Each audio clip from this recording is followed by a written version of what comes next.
and that will be sent out later on this afternoon. So if you want to go back and reference anything that Joi shares, feel free to do so. Also attached to that recording is the questionnaire that I'm actually going to post into the chat now. And like I said, we are looking for your feedback on session. So if you could take the time, it should take you no more than 2 minutes to fill those out. We would certainly appreciate it. As you can see, the chat is open. So if you do have questions, feel free to post those into the chat. Or as Joi said, she'd love for this to be an interactive session. So if you do want to jump in and ask questions, all I ask, raise your hand. I can call on you, and then you can take yourself off mute and then ask away. And from here, what I will do is I will pass it over to Joi. Joi, the floor is yours. Thank you so much. Thank you so much. And thank you all for attending. My name is Joi McMillon, and I am a nurse by trade. The journey was long, and so we're going to go into some of, what got me to where I am now. I started out in nursing as a CNA, which is, if you don't know nursing, how many have a health background or know anything about nursing, period? Anybody? Okay. So I'll give you the journey. Sheila, okay, I got you, Sheila, I got you. So CNA is basically, the starting point. And I did that, and I figured out that I loved doing things to help to care for people. And I took that, and I was working as a CNA for a couple of years, and I'm sitting back watching the nurses at the nurses station, and I'm thinking, they're not doing anything. I could do that. And you always look at them and think, yeah, they're not doing really anything. They're just sitting there, behind the nurses station while we're doing all the work. And the work that CNAs do is very critical to the health of all of the patients and residents, or wherever you're working at. It is an important function. However, I figured, let me go ahead and try to pursue my nursing degree. So I went to, at that time, it was Miami-Dade College, or Miami-Dade Community College back then. They've switched it up and, up their ante and became just Miami-Dade College at this point. Went straight from there and did my prereqs for the nursing program. And what I found was that back then, the nursing dynamics was very, very, very different. So, and when I say different, I mean different in the sense of, I think I had like a 3-point something GPA at the time. And they weren't taking anything less than like a 3.88 in all of the schools. It was very competitive.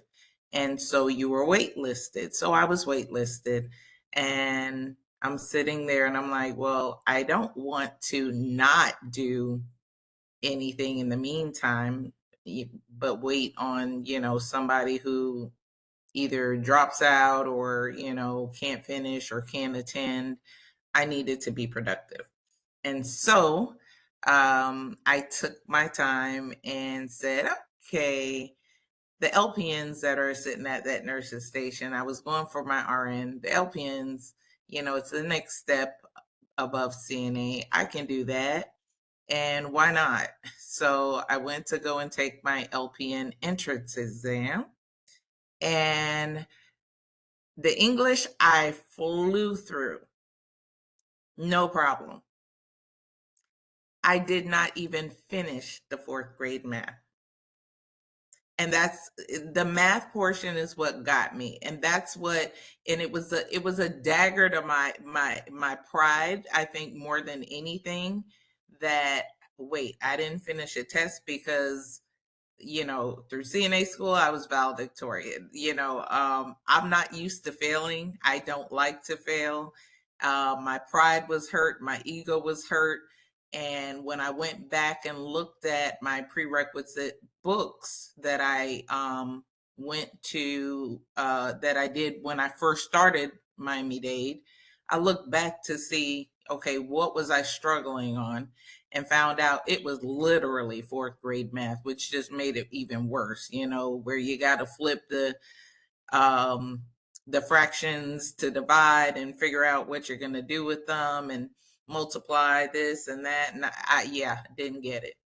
So I was feeling dejected, and I decided, okay, let me just do the problems that are in the book that pertain to the areas I know are on the test. And I did it until I knew it like the back of my hand, because it was just, I'm a nerd. Um, so I like to do things to make sure that I am prepared. And so when I went back, I ended up flying. It took me I believe a year before I went back, picked up my pride and prepared myself and went back and took that test. When I took the test, flew through the math as quickly as I flew through the English portion, and I was admitted into that. Along the way, I got into the LPN school. Loved it. Loved it. I knew nursing was my passion because I used to, in high school, I flew through school with no problems, without hardly studying, because I really didn't care about what was being presented. But when it came to nursing school, it was just my passion, and I loved what I was learning. LPN is an accelerated program, so you are having to learn a lot in a short amount of time. And I loved it. I loved it. So I was doing very well in the program. Spring break happened, and I decided that I was going to marry the love of my life, which as of last week makes 30 years. And yeah, came back with a honeymoon baby. And yeah, the first trimester was not a joke. Went to school, um, doing what I had to do.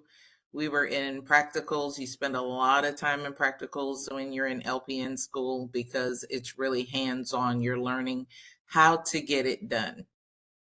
So I showed up to clinicals one day, and back then the nursing supervisor, the nursing instructors did not play, and they were very strict, and as they should be. Professionalism is professionalism, right?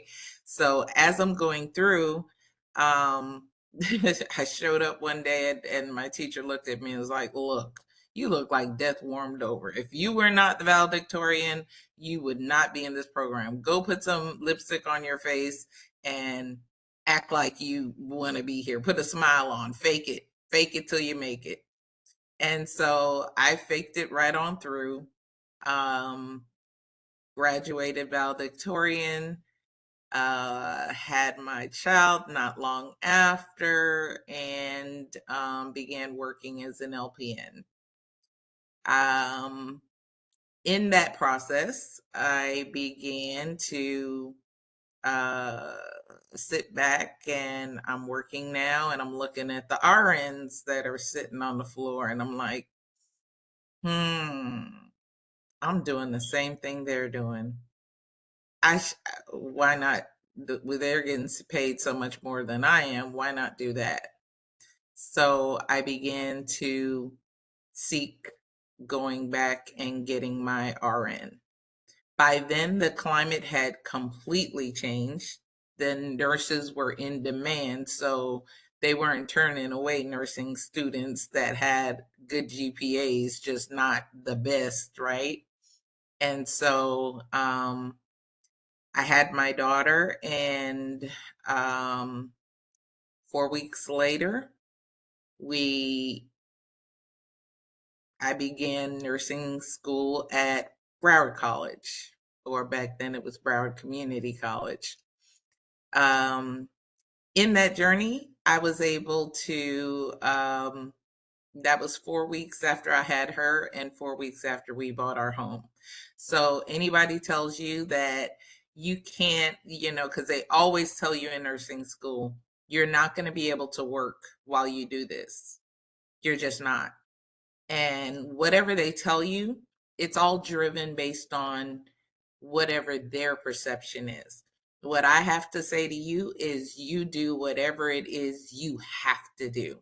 Whatever you need to do, if you want it bad enough, you can get it done. You can get it done. Yes, it took sacrifice because we had just bought a house, so I could not afford not to work. So I got up at 5 in the morning.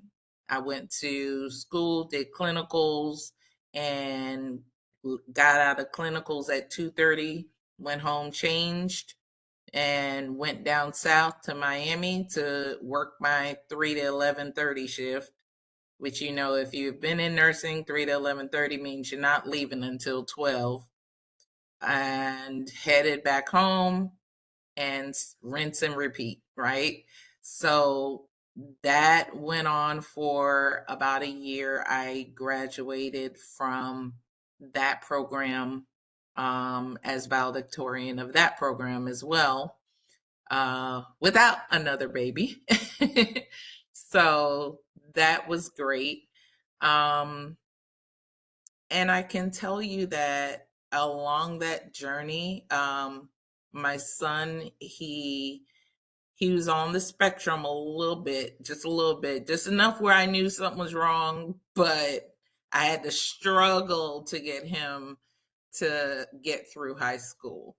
And so because of that, my job at the time, I was working, so I was working basically in one facility, and they kept trying to move me into managerial roles, like cover for the supervisor, cover for the unit manager. We need you to do MDS for us. And I love patient care. I love it, love it, love it. And at the time I was working at a facility that was for long-term care, and the elderly population, honey, when I tell you that if you ever want to have some joy in your life and laughter and just be fulfilled, spend some time around some elders and you will have that opportunity. I had the opportunity to bring joy into their lives, and they did the same for me. And so it was truly a wonderful thing. So they continued to harass me and try and stick me into those roles. And I was like, you know what? I'm leaving. I'm going to go. So I started off with the Jewish health system, and I converted to the Catholics. And the Catholics had a spot for me in their rehab hospital. And again, dealing with people that have had whether or not it's strokes, motor vehicle accidents, hips, knees, all of that we did. And I loved it, and I didn't realize how much I loved it. The back end story to that was my mom had a stroke at 12, so the roles were reversed. And so at 12, I was her caretaker. I was her rehab nurse. And I didn't even realize it at the time. I was just doing what I had to do for mom. And so as I got into rehab nursing, I was there about a year, definitely a year. And the administrator, excuse me, the administrator walked up to me and said, Joy, we just walked the DON out. Here are her keys. Here's her phone. There's the office. Call us if you need anything. And I was like, yeah, I'll help you just to keep things moving until you are able to find a replacement, because I love my patients and that's what I wanted to do. So, not sure, what everyone's beliefs are on this particular stream. However, I really have a belief that God has a plan for you. And no matter how much you run from that plan, in the end, his will be done, because he's going to make sure that you're going to be where he wants you. And so what ended up happening, I did take on that role. And if you've ever been in the nursing world versus therapy world, nurses and therapists always clash, butt heads. Like, it was like us against them.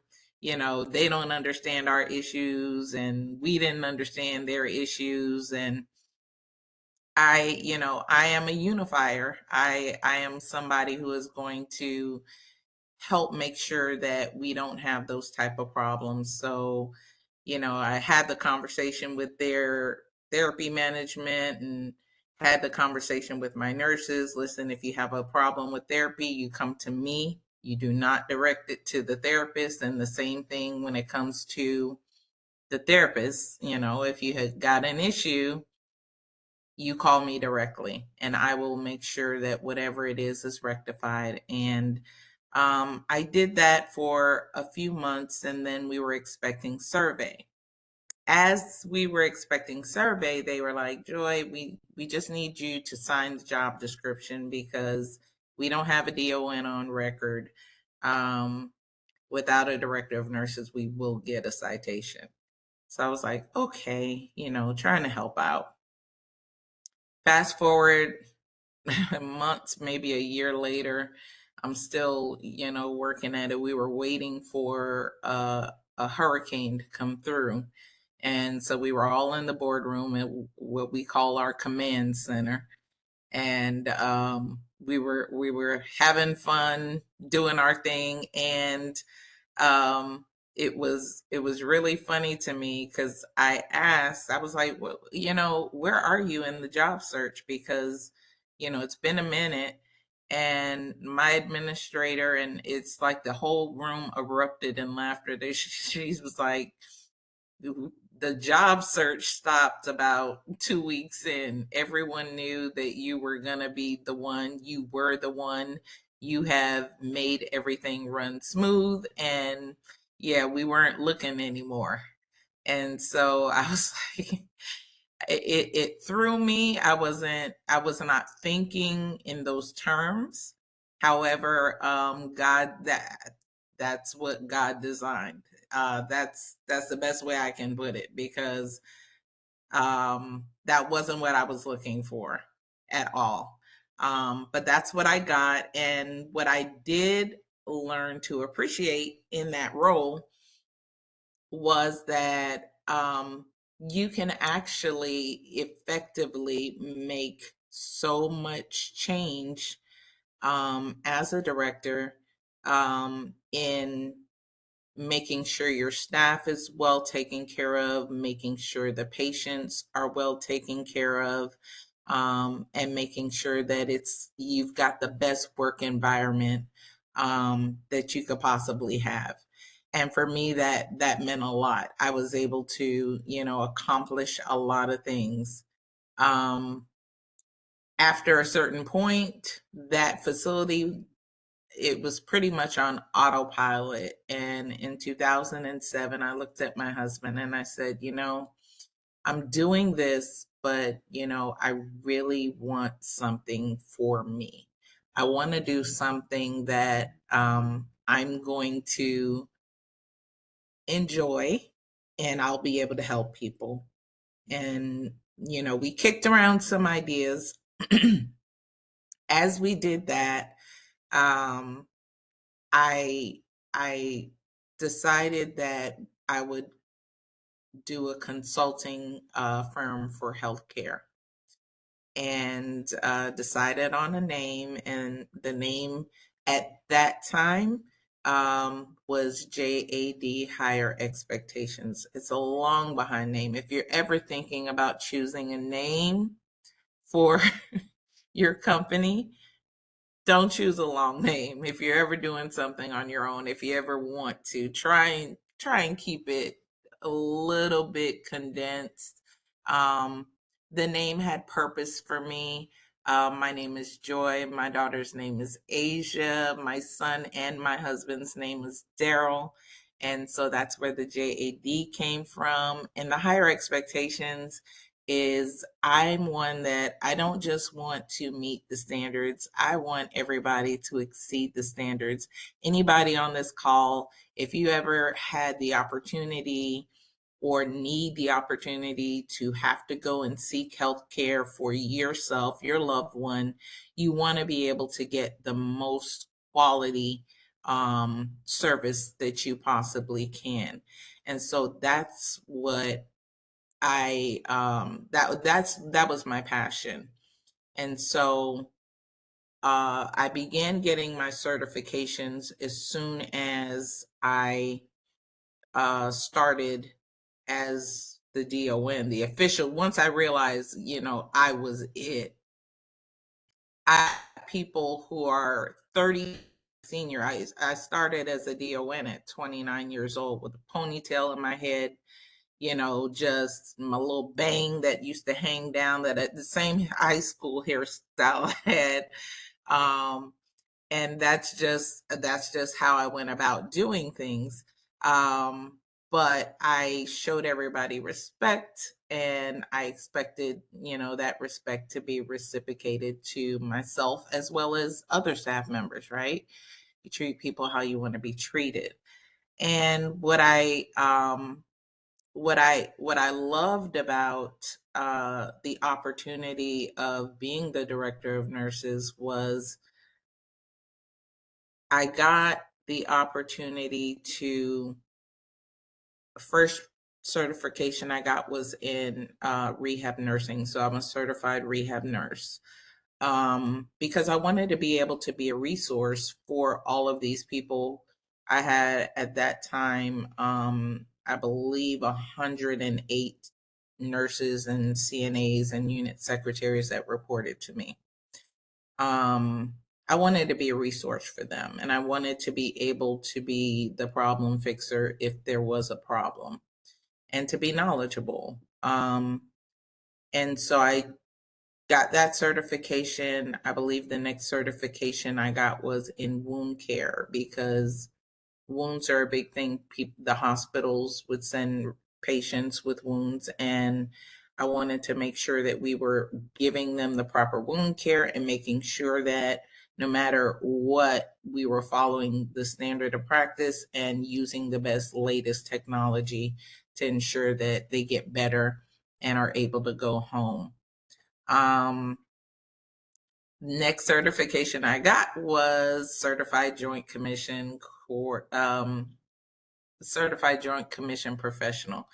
Our facility, if you've ever been in any type of long-term facility or worked in any type of long-term facility, you don't have the resources that major hospitals have. It's and in that particular organization, no one else was taking on Joint Commission, which is the regulatory body that hospital required. And so I took on that role for not just the hospital, but I took it on for the nursing home that was associated with us as well. And in doing that, we were doing really good on our surveys.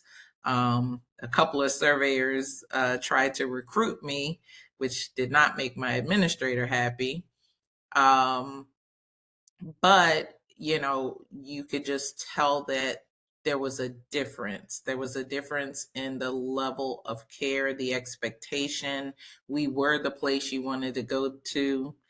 Um, in our strategic planning session, I had the opportunity, we were looking at, you know, how we can improve, what we could do to improve our services. And I realized that there was an area in Hialeah Gardens that there was no rehab hospital. You could go to a long term care and get rehab, but they had no rehab hospital. So I suggested um, them considering putting one there.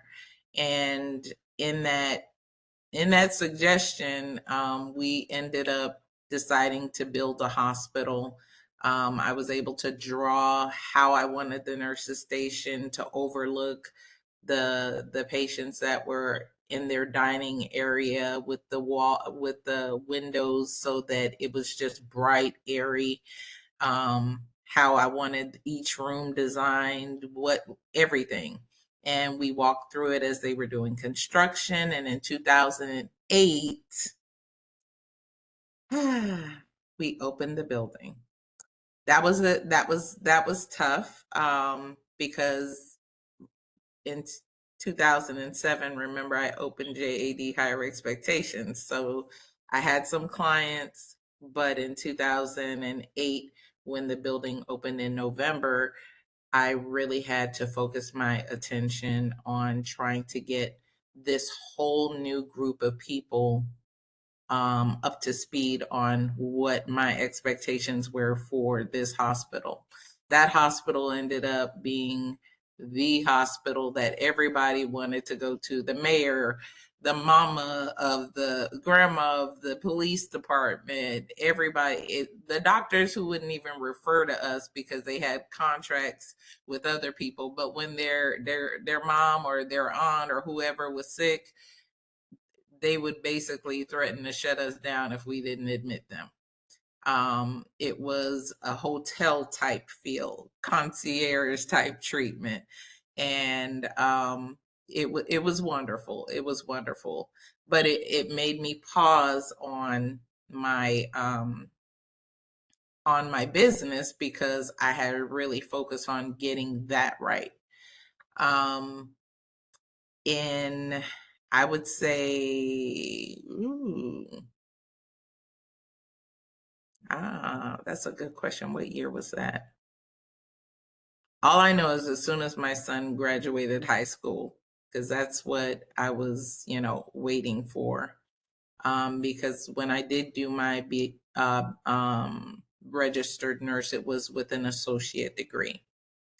And so 14 years later, I went back and I went to Broward College again to get my bachelor's, so the RN to BSN program. That was interesting. I ended up being the valedictorian there as well.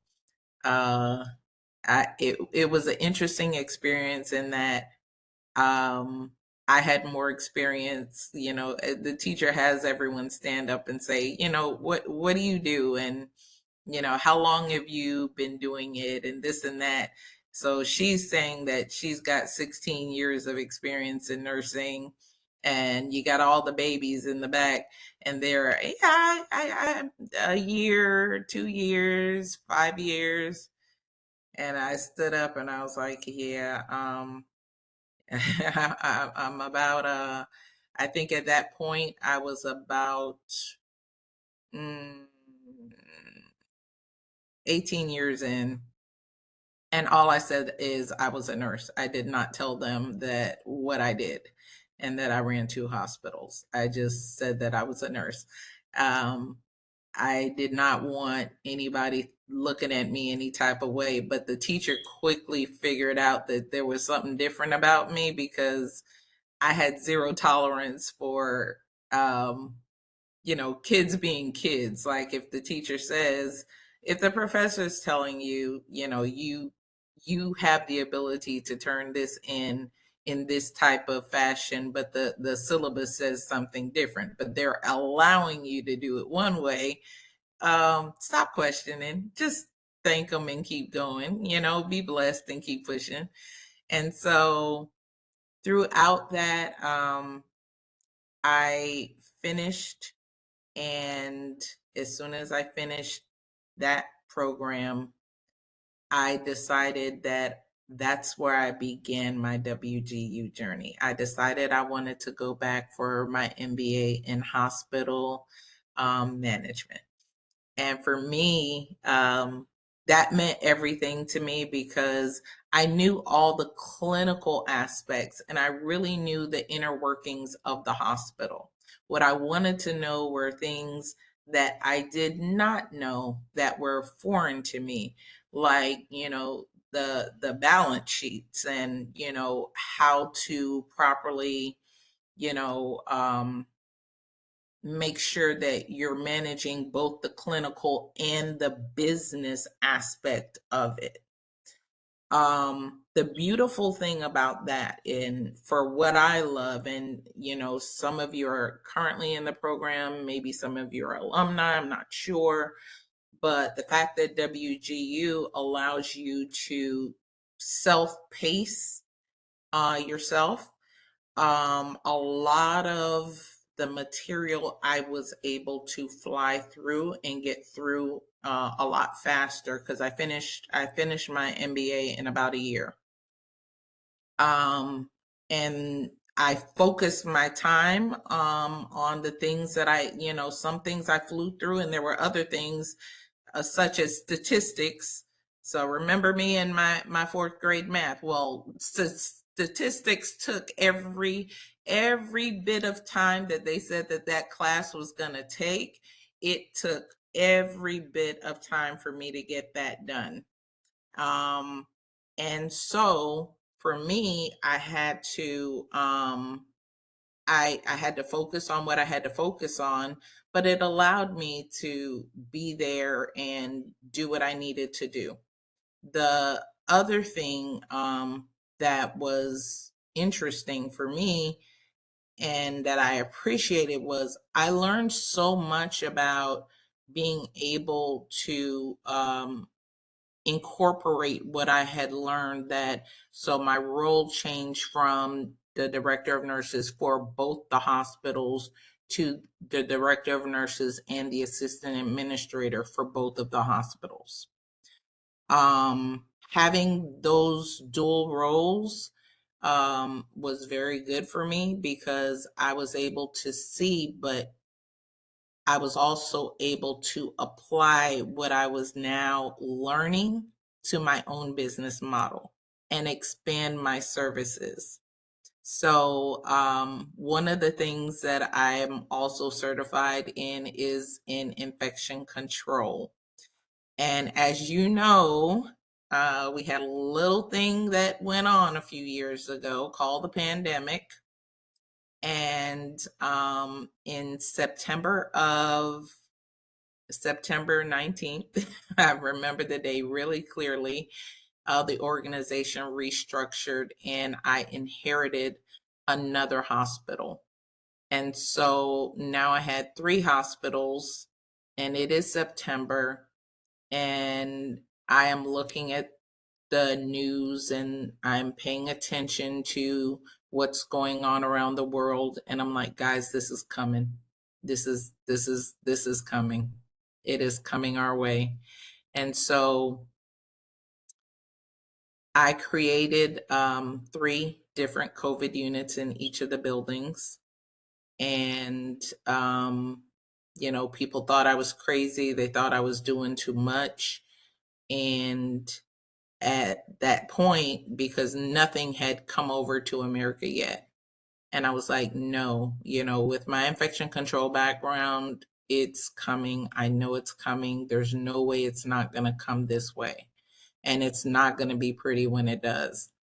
So, as everyone knows, it came, and it was very interesting when we got our first patient. It was one that was from one of our sister nursing homes, And, everything was set up. I had got scrubs for everybody. I had the white suits that the CDC had. I had N95s, everything that no one else had access to. Our place was the safest place to work. I had decontamination showers, places for them to, put their own street clothes back in before they left. And throughout the pandemic, we were able to successfully run one of the hospitals. The original hospital actually had 0 hospital acquired COVID-19 patients, and that was with nurses that we were sending home because they were actually positive, taking care of them. So if you follow strict infection prevention practices, um, you can definitely prevent someone from getting something that will kill them. And that's still something that we're working on in this world today. So that began that COVID took pretty much everything out of me. I felt like a drug dealer in the back of my car. Here, you get a white suit, you get a N95. Yours broke, here's an extra one for you. I need a 3X for you. Here, I need a 3X for you. And I did have a hookup. My husband has a really good job that actually had those things stockpiled, and he's a planner, and they need them for the type of work he does. So, what no one else had, all of my staff had. So, I, after it slowed down and the public health emergency kind of ended, um, what I did was start refocusing my business.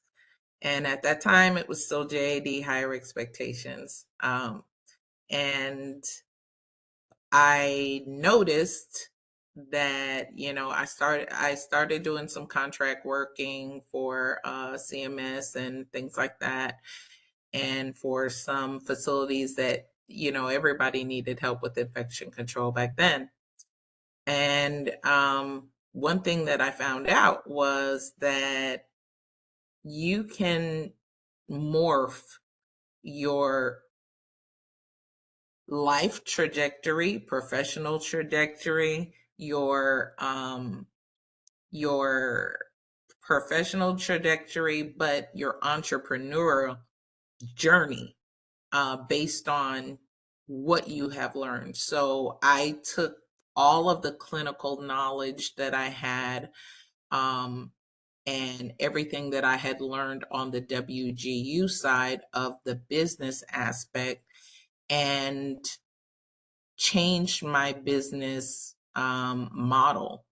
And so my business model changed, that I'm not just here to help you on your clinical side. I'm here to help your business not just survive past COVID, but to thrive, and to be able to look at your statements and your financials and see where we can have efficiencies that can help you along the way, and mentor your leaders, because at that time, I had had so much experience. So along my journey in this whole, I ended up being the regional for the company. But along that experience, I stayed in the C-suite from, I think, the second year after I was the first DON for the first building. Um, and I learned a lot of lessons. Um, and in business, I can tell you, I had a lot of failures. So, uh, I am a very giving person. I, my heart sometimes will allow me to do a little more than I should. So, I'm like the Missouri show me state. So I want to show you what I can do, and, allow you to see the results of what, a day or two of my time spending with you can do for you to help you to succeed and elevate your programs and things like that. One thing I've learned in that journey is people will take advantage of you. They will take your time. They will have a survey come right behind you and have zero findings, and everything that you addressed is perfect, and they will not contract with you, or they won't even pay you for the time you were there as a thank you or anything like that. So one thing I did learn is get it in writing.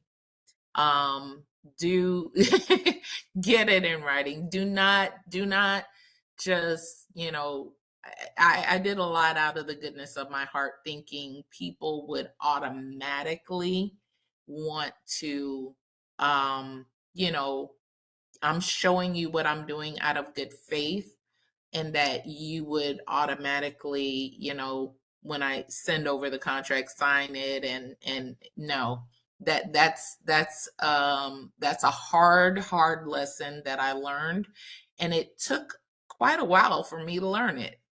The other thing is doing it yourself.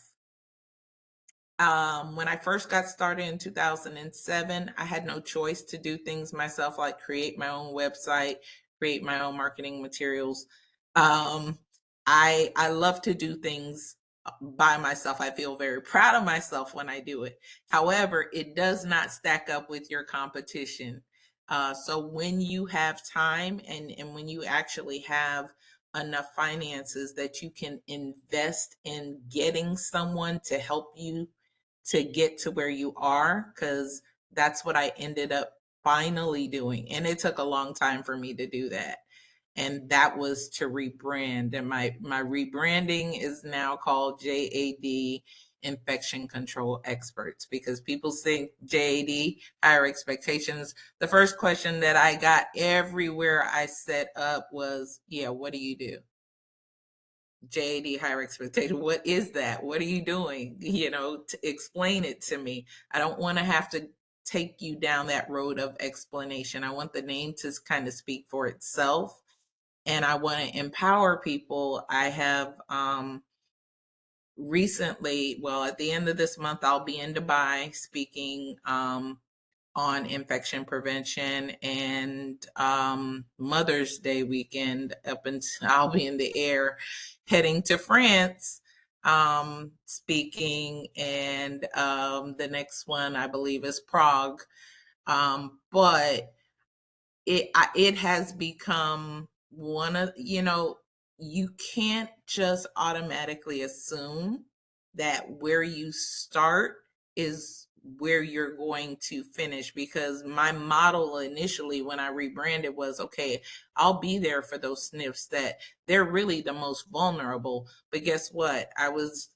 Last week I was at Sea Trade, and I was speaking to the shipbuilders. I was speaking to the people who own the yachts, and the people who build for the people who own the yachts, the Royal Caribbean folks, and the Carnival folks, and the celebrity folks, and looking to share with them and partnering with other organizations as well.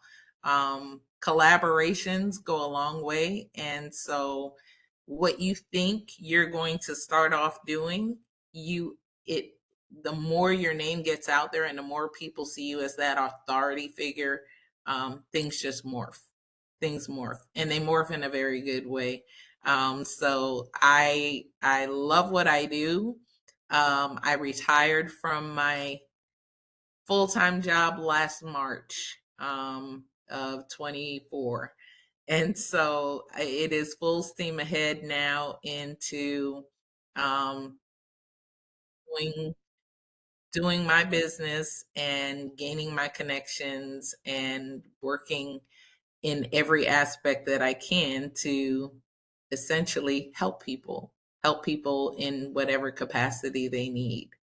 So I know we're running low on time because it's 12:50, but I wanted to ask, does anybody have any questions for me?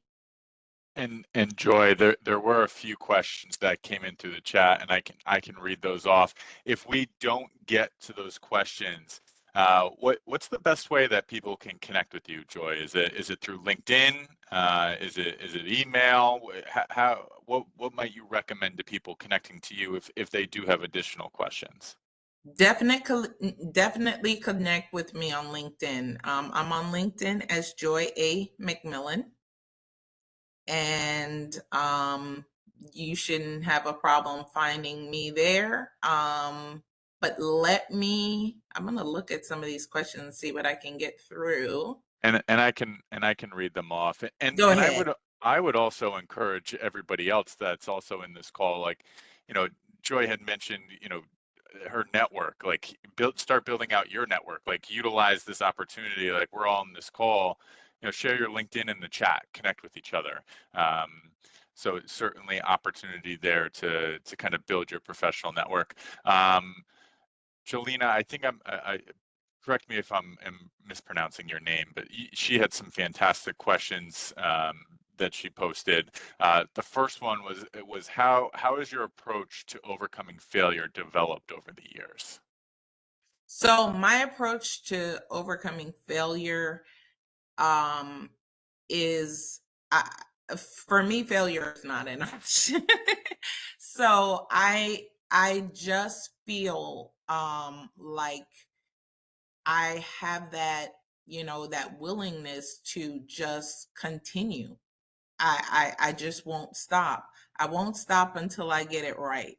Um, and I think if you are doing anything as far as entrepreneur and all of that, you've got to be willing um, to take it on the chin sometime, and pick yourself and dust yourself off. To be honest, it's not easy. It really isn't easy when you are when you don't succeed at on your first try. It's not easy. However, it's worth it in the end. For me, I love to I just love to keep going. And you need people in your life that are supportive of you. You also need to make sure that you are not surrounding yourself with people who don't understand what your journey is and don't support it, or they can't understand it because uh I have no negative energy in my life, and people that have been on that journey with me, I have not. My circle is very small, purposefully. Um and you know you have to be, sometimes you just have to look in your mirror and give yourself your own affirmation. Never mind how you feel, because sometimes there are days where I'm like, oh my god, I'm doing all of this and I haven't seen the results and this and that, and it can be very frustrating, very frustrating. And you know you just have to sit back and say, hey, you got this. You got this. It's the same thing I would tell my children. My son is 29, my daughter's 25. And sometimes my daughter brings my words right back to me. Mama, you got this. You got God. You got us. You got this. And so, that would be the answer to that question. You have to believe in yourself and keep pushing through, because adversity will be there in anywhere you go. I'm gonna jump over. Kimberly had a question, and then I'll jump back to your questions, Delina. How do you get involved with helping CMS? So that was actually a contract that I was on. Somebody contracted my company, um, and that was through. I don't think it's it's protected information. That was through APIC Consulting, that they reached out to my company and said that they needed some consultants. And so I ended up on that project that was supposed to last for 2 months. It ended up lasting for, I believe it was 3 years. And 2 months into that project, they made me the project manager over all the other APIC consultants that were working. So that was interesting. But yeah, that's the answer to that question. That came from APIC Consulting. Next question, you had mentioned previously that you face challenges with mathematics. What challenges do you encounter now, and have you applied similar methods to address these new obstacles? So challenges that I encounter now would be keeping up with technology, because technology right now is moving light speed. And so rather than, go old school and just do what I know, I have broadened my horizons. I have educated myself on, all types of things, podcasts, webcasts. I've done them all myself. I have done, like I said, I built my website myself, but then when I rebranded, I had somebody do it professionally for me. But that would be a challenge that I have. Math is no longer a challenge, because the simple math you need to know to do your business is, the basics. All of the stuff we had to deal with in statistics and in that master's program, it helps when you are, I can't say it was not for nothing, because if I'm dealing with a client and they need to understand how they are actually changing the DMAIC process in uh, being able to determine whether or not whatever you're doing is statistically valid, or it's, just variables that are going on. So yes, I'm putting all that into play, but that's my challenge that I've had to overcome, and I'm in the process of overcoming it. Joy, this has been absolutely fantastic. I appreciate you jumping on and sharing your story. I think that, no matter what background individuals might be coming from, they can take something away from your story and really apply it to different things that they might have going on. So we certainly appreciate you taking the time to jump on. I do want to give you the opportunity, if you had any closing remarks, anything else that you might want to add. I wanted to give you the opportunity to share that if you had anything. The closing remarks I would have is, always believe in yourself. Do not let anybody else determine whether or not you can or cannot do something. You know your worth. You know the power of your worth, and walk in that. Walk in your purpose, because uh, as an adult, you have the ability to make the decision to control what's going on in your life. And there are things that are going to be out of your control. And don't be scared when doors close, because doors will close. And those doors that close, trust me, it's because you were not supposed to be in that space, and God is protecting you, and he's got something better for you. So believe in that, and believe in yourself, and never be afraid to take a chance. And if you're gonna take a chance, bet on yourself. Bet on yourself, and surround yourself with people who know more than you. Don't keep a circle that's right along your path, that keep it diverse. Make sure you're not just focused in one specific area, and be open to new challenges, and be willing to put yourself out there, because that's truly what it takes. You have to be willing to put yourself out there.